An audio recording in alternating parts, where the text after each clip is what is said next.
So, hey Mia, welcome to the podcast. How are Hi, you? thank you so much for having me. I'm good. How are you? I'm doing well. So today on Obis, we're talking with Mia Davis, CEO and founder of Taboo, with a funky U. What would you even call that accent on the U? Like, I love it. Just the fun you. I do Yeah. that with a lot of words as actually I've done like when I text my friends in the past, like if we were planning a trip to Vegas or something, I'd call it Vegas with an accent over the I A. really support that 100%. So I would love to kind of hear more about your journey and how you got to Taboo. So could you tell us a little bit about your background, and as well as the inspiration for Taboo? Yeah, totally.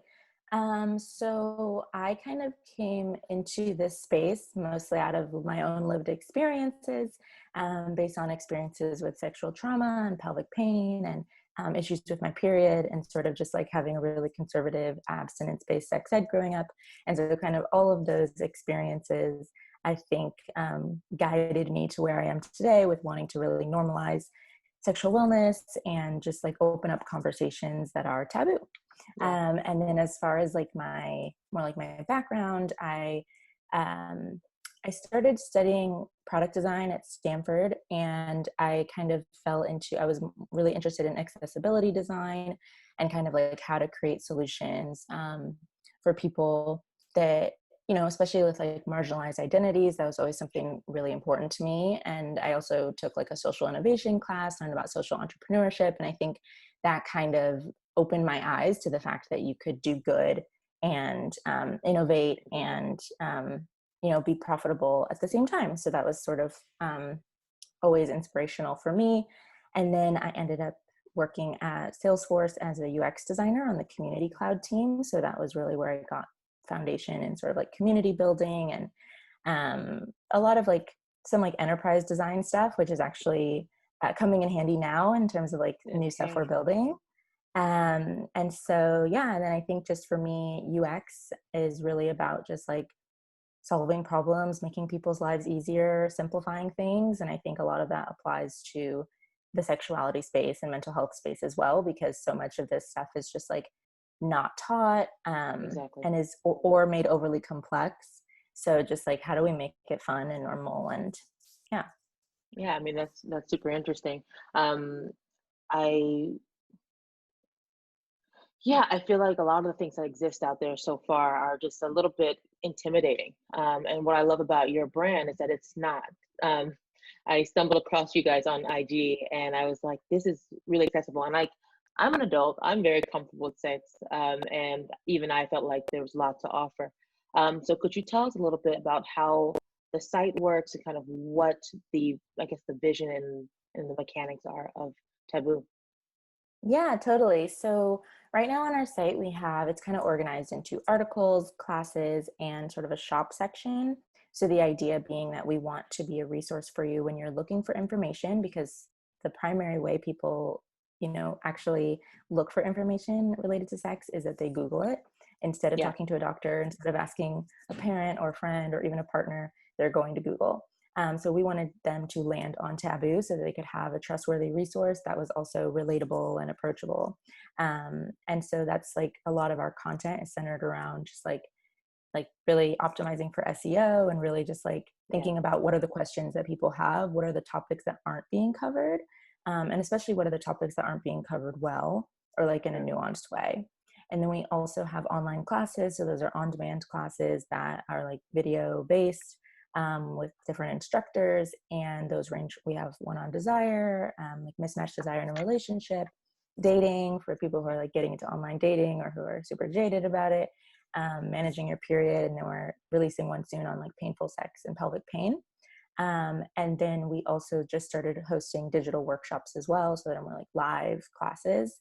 And then we have a shop section, which has a bunch of different products that we recommend. And we've kind of, you know, written our own descriptions to try to, again, do education around these different products. Because I think, you know, there's so many innovative and amazing companies that are launching, Right. but there's still an educational barrier for many of them.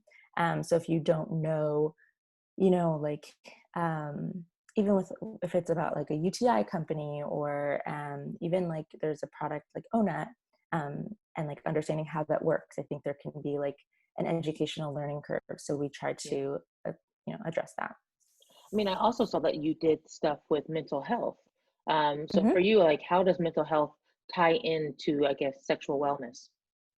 Yeah. So for me, when experienced several experiences, unfortunately, related to sexual assault and trauma, and also just like unhealthy relationships, that had a really huge impact on my self-esteem and my mental health. Um, and that was something that I think is just, it's not as discussed.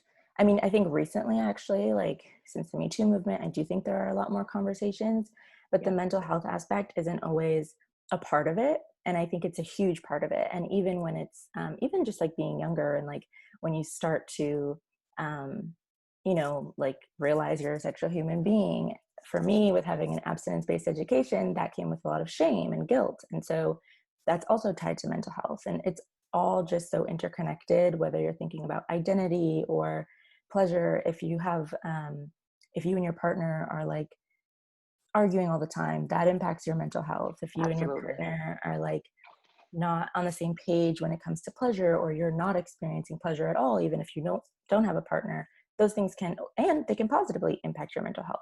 Like sex can have a really, really strong positive impact on your overall just like self-esteem and body image, and all of these things. Yeah, and that's true. And I feel like a lot of people are missing that aspect, especially with the product side, right? Like, you just, people think about education in terms of, here's how you use our product, here's how you get the most out of it with your partner, but they miss out on the emotional and the mental aspects of sexuality, especially trying to avoid a goal oriented sexuality, right? Like, it's not about the Totally. orgasm, it's about journey, it's about the exploration, about the connection with yourself, and what it means to be a sexual and a spiritual human.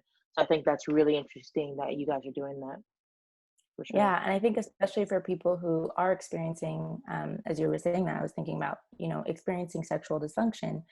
It can be, a lot of that is related to performance anxiety, like being super anxious during a sexual experience, that you want this goal at the end, like you want to, please your partner. And like, if you have a penis, for example, and you can't get hard, like so many people get super, super self-conscious about that and feel really ashamed about it. And like, I've heard stories of people like running out and leaving, and just like, it's No. so, yeah, because they were so embarrassed. And I think, or like, premature ejaculation, like a lot of those things are just embarrassing, but they shouldn't be, because they're normal. And Yeah, they again, happen. it's not about like an end goal. It's just like, okay, well, are we having fun, and is this fun for us? But yeah, a lot of people are, super stressed, Yeah. No, I think or it's about what so. they look like too. Oh yeah. Oh yeah. So That's like many a things. whole that's a whole different episode, right? Like, we could be here all day laying on the couch, you know? I'm like, what's it? This is this. Like, it's all of the things, for sure. So I would love to talk more about the business side of Taboo. Right now, we're seeing a lot of players pop up in the sex ed space across the spectrum, from kink to just the adult sex ed to youth sex ed, and they're doing it in different ways with different models. So could you tell us a little bit more about, I guess, Taboo's business model, or how you guys are making money, if you're making money, and just kind of how the business mechanisms work? Yeah, totally. So it's definitely evolved over time. And I was actually recently looking at some of like the very original sort of like business plans that I'd put together, and thinking about like, how do we monetize the business? And I think especially since I was started the company being in Silicon Valley, I know that initially I thought, okay, you really start with just like getting numbers and getting eyeballs, and then you think about monetization. And I wish that I had thought earlier about like, okay, well, this is a business first, and like, how do we make this a Oh, business? But the interesting. plan was always kind of what we did end up doing, which was focusing on like branded content. So branded partnerships with different companies. As I mentioned, a lot of businesses in this space, there's a little bit of a learning curve with some of them in understanding or getting comfortable with buying the product. And so we partner with brands to kind of like leverage our voice and tone, and and like sort of like fun illustration style and stuff like that to educate our community about these really awesome brands. So that's one way. We also have affiliate partnerships. So that's like working with the brand and sort of like a commission structure type thing, where a lot of companies do this, a lot of influencers do this. You just have a link or a code that's related, that's like connected to your brand. And so actually everything in our shop section, we don't hold any inventory. So that's all affiliate links. And so if you shop those, we get like a percentage of the sale. And then we've done some like, co-branded events, workshops, stuff like that. It's just sort of like really experimenting with what is the most valuable to the customer. So like whoever is paying. So if it's the brand, like how can we be of real value to the brand? And then we also sell online courses. I should mention that. And so that's also, and then that customer is like, the person searching and who has the question, and they land and see, oh, wow, this could be a really great way to learn about this and to really dive deeper. Those all come with not only videos, but also a private group. So there's people to like talk to, and then also workbooks, and then also discounts on like certain brands that are related to whatever the topic is. So it's sort of like a 360-degree experience where you have community, you have connection, you have education, and just us delivering that to you. And then the last thing that I think we talked about, like when you and I spoke previously, is that we're launching a new service, a new website called Taboo Wellness. And so that's an educational learning platform and like discovery platform for different wellness providers, primarily therapists. There will also be sex educators, relationship coaches, everything kind of spanning the fields of sexuality and mental health, and might even expand into more, like I've thought about like nutrition coaches and how that relates to emotional wellness and your relationship with food and stuff like that. So it's kind of like, again, all of these interconnections, anti-racism education, sexual harassment trainings. And so making it easier for people to discover these practitioners, and then on the practitioner professional side, providing them with tools to really build their businesses online. So building online courses, selling ebooks. So we're building that right now. And the business model for that is membership based. So for the professionals to subscribe, to have a membership on the platform in order to leverage those tools. I love this. I love everything about this. I mean, it's like you're building this like giant wellness ecosystem around the name Taboo, right? Like all the like the most taboo things we can have, like, just building, a community. And I think this is especially needed today. I think people are a lot like, I was gonna say hungrier, but like compared to what? But like they're hungry for it, right? They really want to know this information and like see how these different things layer onto each other. So I think that's really interesting. But something you said earlier actually gave me another question. You mentioned being your proximity to Silicon Valley back when you were, I guess, in school or when you were working before. Being an entrepreneur in sex tech kind of sucks sometimes, right? Like, I feel like fundraising is a nightmare, understanding kind of like navigating, I guess, social taboos in general. Like, it's also difficult getting your product to market and things like that. I would love to get your thoughts about how I guess maybe not compared to Silicon Valley, but like with that lens, how has it been to be a sex tech founder? In general?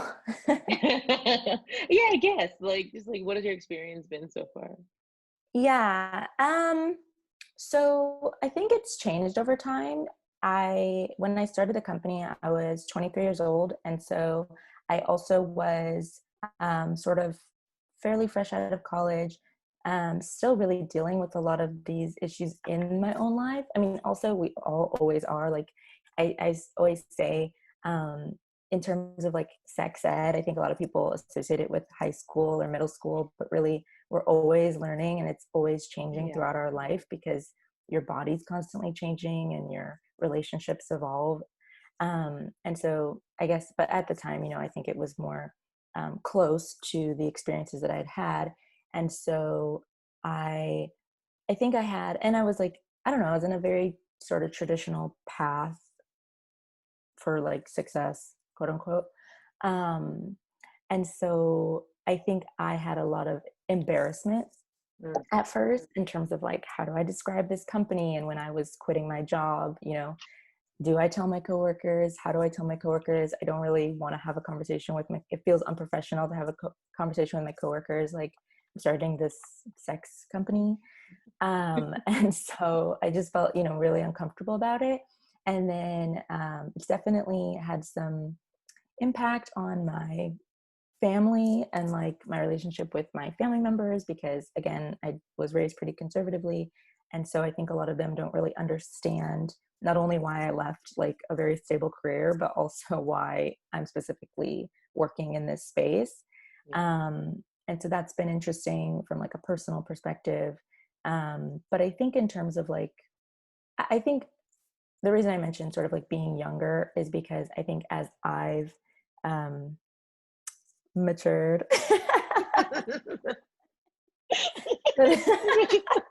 Cue laughter. As I've, just, I don't know, grown up, I feel like I'm more comfortable and I'm more confident. And I think that has an impact on like just how I'm even able to articulate the business and just feeling more confident about it. Also, honestly, I think that the landscape for this field has significantly shifted. I'm sure like we talked about this in the time you've been in this field, but even in the time since I've been in this field, I think there's so many new startups, there's so many new companies that at the time I felt sort of like I didn't really like, especially out here in San Francisco, we didn't really have that many peers. And even our initial peers in the space were mostly sex toy companies. There wasn't really anything else within like sexual educate. I don't think there was like this broadened idea of sexual wellness, at least from my understanding and from what I was seeing. So I think now there's so many, there's apps, there's websites, there's toys, there's products, there's like more events, there's just so much and I'm sure that's not to like say that that wasn't happening before. It's just I think it's more in terms of like the startup tech scene. Cool. So I'm gonna give you the question we usually used to end the podcast. Um, I guess what are 3 tips you would give to an entrepreneur looking to enter the sexual wellness space or the sex ed space? Yeah, I would say number one is like know your purpose. I think that for me, like you said, it can be really challenging. And so just like being aligned with why you're doing it is so important. And, just like staying focused on that will just give you the motivation you need to keep going, or it can let you know and be a compass for you if it's no longer for you. I think that's really important to recognize as well. And like, don't push yourself past the limits or just to like prove a point or something. Number two, I would say network, but like organically, just like getting to know people, reaching out to people. I'm constantly discovering new people on Instagram or Twitter and all over the place, and just like reaching out. I think a lot of us are really just all, coming from the same mission driven purpose and want to help each other. So and also it's just like nice to be friendly with other people, commiserate with other people, and just know that other people are like doing this. And I think that's been really huge for me. It's just like knowing other founders and other people in this space has been awesome. And I've learned a lot from so many professionals in this space. And then number three, I guess is what I kind of mentioned before, which is if you're building a business, build a business. And really, there's no shame in building a business, and there's no shame in making money. And it takes money to make money, I guess. But like, it also takes, I think that the more money is power, and the more power that we have in this field, and the more power that we have, you know, just as people, as women, as like people with marginalized identities, I think that the more good we can do in the world and the more impact we can have. And so, aligning your business with your passion and being able to really like make the world a better place is pretty awesome. So, so I'd say that, make money. That Those are good words to end on. Thank you so much. If people want to find you online, where can they find you? They can find Taboo on Instagram, which is TALK_TABU, Twitter, Talk Taboo, our website, talktaboo.com, all with the TABU. If you have an interest in connecting with me, I'm also on Instagram, which is MTOTHEIA, M to the IA, or you can email me. Sounds This good. is Mia at Talk Taboo. Cool. I'll put all the links to all of your comms in the show notes so that people can find you pretty easy. Thank you so much. Cool. Thank you.